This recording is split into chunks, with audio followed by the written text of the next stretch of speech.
All right. Howdy, folks. It's literally just me here. I'm just talking to myself because I think I'm not here for views, but the last video I don't think anybody's watched, so that's fine. That's great. Just here for myself.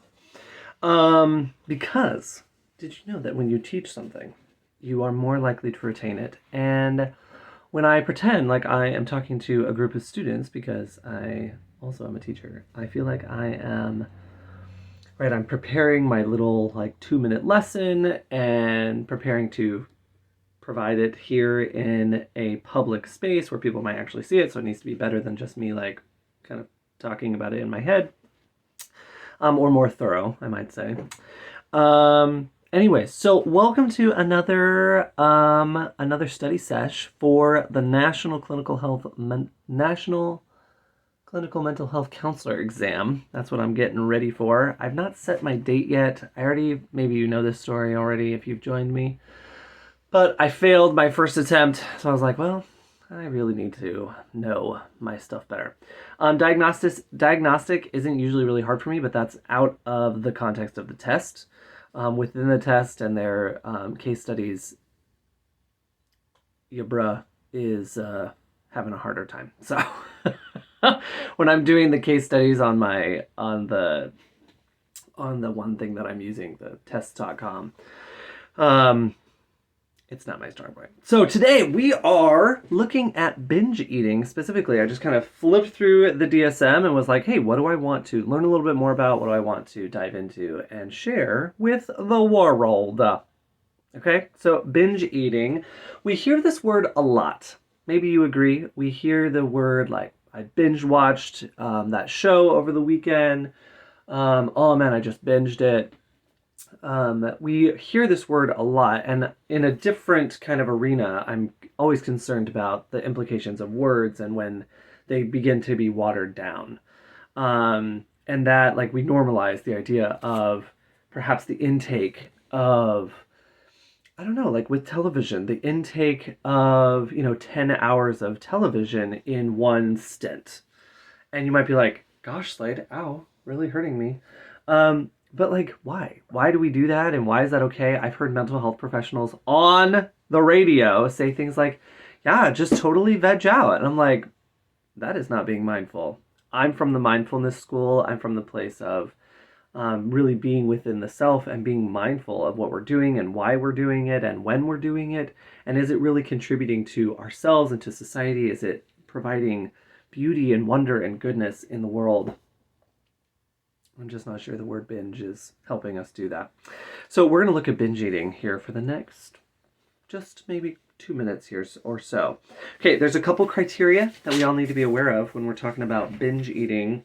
If you're familiar with the DSM, there are usually 3 or 4 sections, 2, 3, or 4 sections in which there are criteria. So there might be section A, section B, section C, and the client needs to, or the patient needs to fall within the criteria, fall within a couple of the markers of those criteria. So what we're looking at here, this is my DSM, the most fanciest recent version. We can have a whole nother video about how I really feel about the DSM. Okay, so criteria A, we're looking at 2 sub criteria. 1, right, we're eating. Binge eating includes eating. Make sure you mark that. Okay. In a discrete period of time. So we're talking about like within like 2 hours. Okay, so if like the eating extends and it just kind of like, this is my evaluation of this, is that if it's not a whole massive amount of food, but it's just like, oh, I ate here and I ate here and I ate here, and you just end up finding yourself eating throughout the entire day, we're looking at a different type of eating. That's not binge eating, because of the second criteria, is that there's a sense of lack of control over it. Sorry, that's another element with under A, language right now. I'm using words. Criteria B is the most important part here that I think is that we're eating much more rapidly than normal, just like pounding it down. Eating until feeling uncomfortably full. So remember my example from before is like, if you're just eating throughout the day and you find at the end of the day you've just had a lot of calories, just a lot of calories, but you're not uncomfortably full and you're not rushing, you're just not being mindful about what you're putting in your mouth. You're eating large amounts of food when you're not physically hungry. You're eating alone because of embarrassment. And then perhaps feeling some shame, some disgust for oneself, depressed, or feeling guilty afterwards. There's marked distress when eating. Okay, when I was talking about criteria, right? So we have A, B. A had 2 sub-criteria. B had 5 sub-criteria. Now C, D, and E, like I said, right? Like sometimes there's criteria within. Sometimes there's like multiple sections. There's only 1 criteria within C, D, and E. C, marked distress. D, the binge eating occurs on average at least once a week for 3 months. Those timelines are really important when we're doing diagnostics. And then binge eating is not associated with the recurrent use of inappropriate compensatory behavior such as bulimia or and does not occur exclusively during the course of bulimia or anorexia.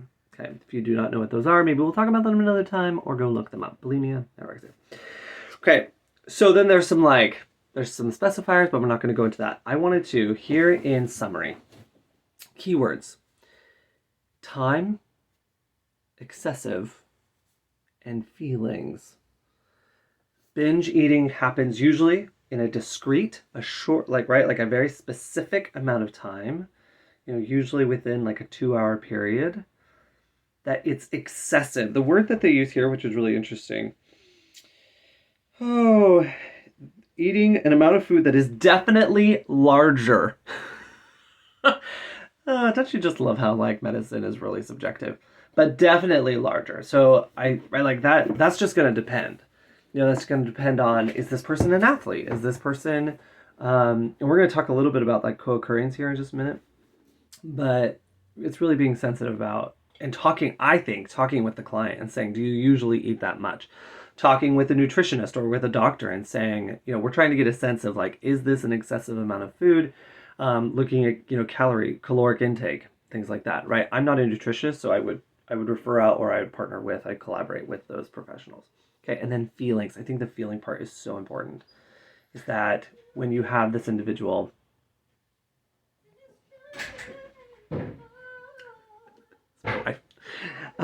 singing, if you can hear that. Anyways, the feelings part is really important. Is that there's that sense of shame and guilt, and it's done in secrecy.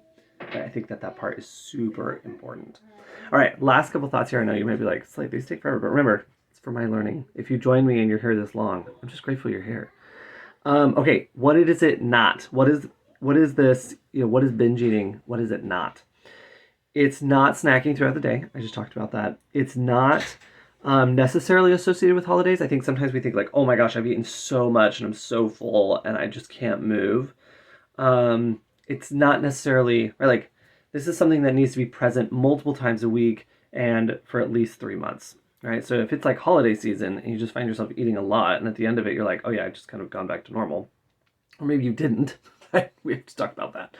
Right? It's not necessarily associated with like things like holidays, right? Okay. You don't have a binge eating disorder if you ate a lot over the holidays, which is relevant.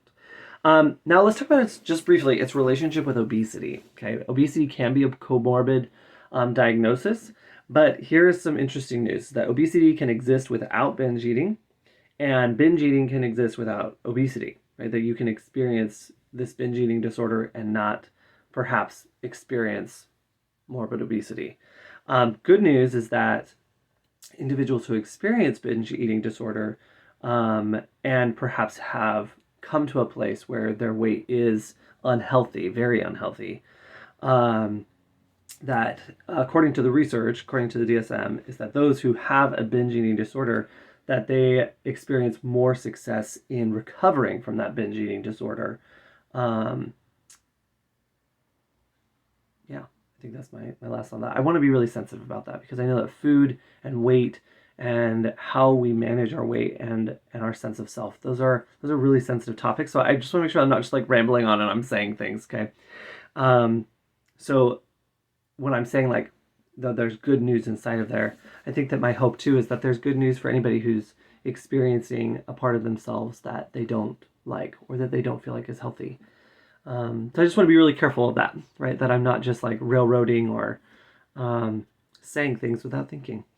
Anyway, so reflections on eating disorder. This has actually been more interesting than I thought it was going to be. I don't work with eating disorders very often, but these kind of random topics come up in the exam. Thanks for journeying with me.